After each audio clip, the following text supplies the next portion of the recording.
fazer um encontro de turmas, né? Se a gente somar o tempo que nós somos formados, dá mais de 100 anos, dá 100 anos quase. É Então, verdade. temos É, bem. eu conheço um pouco, mas os nossos ouvintes não. Onde tudo começou? Conta um pouco sua história.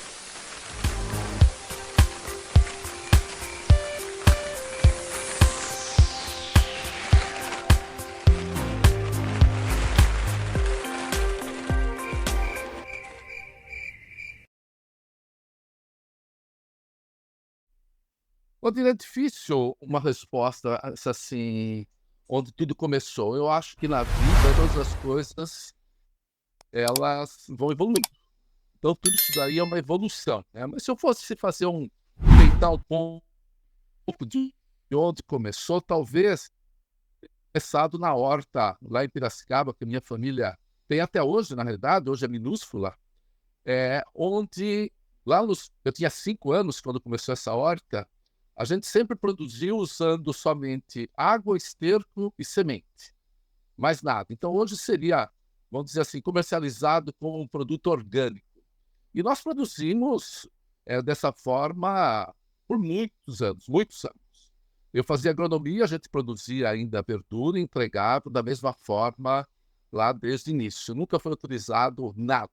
Quando eu falo nada, assim, nem calcário, nem adubo, nada realmente. Era água, esterco e as sementes que a gente comprava. Então, talvez um pouco vem daí.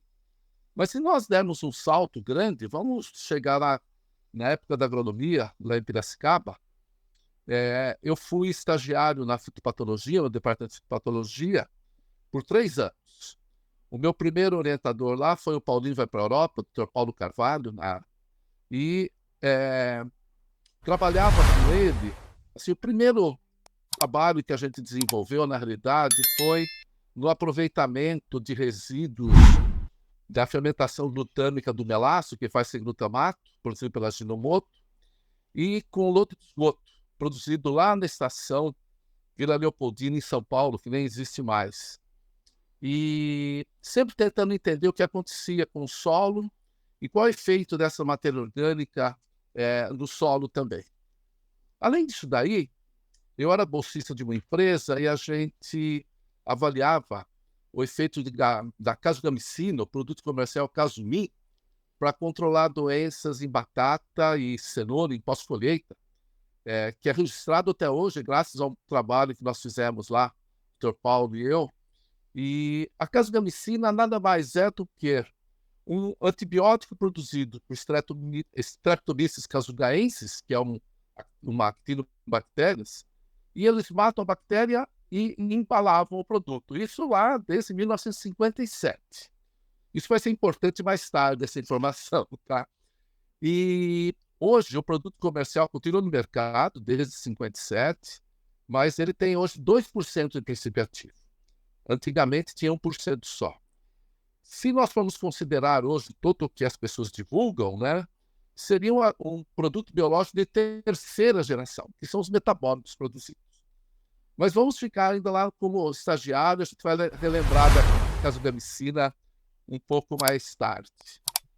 Quando me formei, eu fui trabalhar no IPT com o Dr. Paulo Carvalho, ele também era o meu chefe lá no IPT, e fui trabalhar lá com matéria orgânica, principalmente lodo de esgoto e outros materiais, para a gente ver o potencial disso na agricultura, ver a tentativa de reaproveitar tudo e, logicamente, ver o que acontecia nos micro-organismos do solo. Afinal de contas, o Dr. Paulo era microbiologista e a gente estava no departamento de fitopatologia e microbiologia.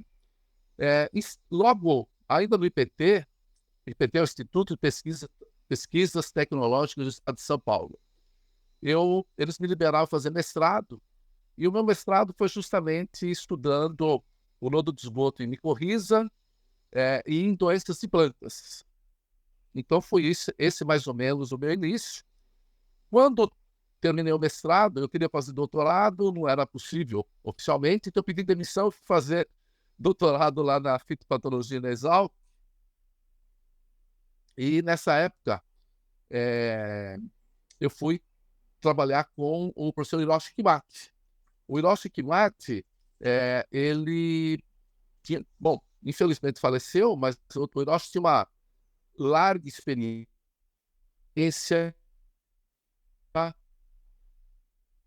em, em controle de doenças, principalmente controle químico, controle biológico.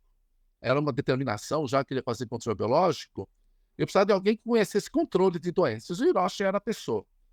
Conversando com ele falou assim: Wagner, o que você acha de nós desenvolvermos um Kasumi brasileiro? Né? Essa foi a ideia original. O que seria esse Kasumi? Seria um, um produto que teria os metabólitos de um micro-organismo isolado aqui no Brasil e as células dos micro-organismos. A parte diferente seria que nós aplicaríamos também em organismos vivos, não só os metabólitos. Esse foi o desafio, logo de início que nós conversamos, né? Lógico, no final, felizmente, a gente conseguiu um produto que era justamente isso. Eram metabólitos, mas produzidos por bacilos subtilis, que foi um organismo que eu consegui isolar na época, um grande produtor de antibióticos, e as células desse produto. Nós chegamos, inclusive, a até fazer o registro no Ministério da Agricultura, tinha reto e tudo, mas, infelizmente, assim, estava totalmente fora da época, né, Valdir? Isso daí tem que pensar que foram os anos 80, né? Eu comecei o doutorado lá no começo de 84, então, em 86 nós tínhamos isso daí, mas estava totalmente fora da época. E em 86 eu fui contratado pela Embrapa para trabalhar com controle biológico. E aqui estou até hoje fazendo controle biológico de doenças de plantas, que realmente teve uma evolução muito grande desde então. Mas lá no início, você veja que o desafio era fazer algo que foi realizado nos anos 50 no Japão, né? Então, não tão novo assim. E hoje o pessoal fala que controle biológico é coisa nova, né? Eu falo, não, é novo para quem não viveu isso daí. O controle biológico vem há 3.000 anos, né? A gente vem fazendo controle biológico. Mas eu acho que essa evolução que foi me levando a ficar no controle biológico, e, logicamente, controle biológico, obrigatoriamente, você tem que trabalhar com sustentabilidade, você tem que trabalhar com matéria orgânica, tem que trabalhar com qualidade do solo, porque são seres vivos e tem que viver no solo. Então, essa que foi vamos dizer assim, um pouquinho da minha história e por que eu estou até hoje no controle biológico de doenças de plantas.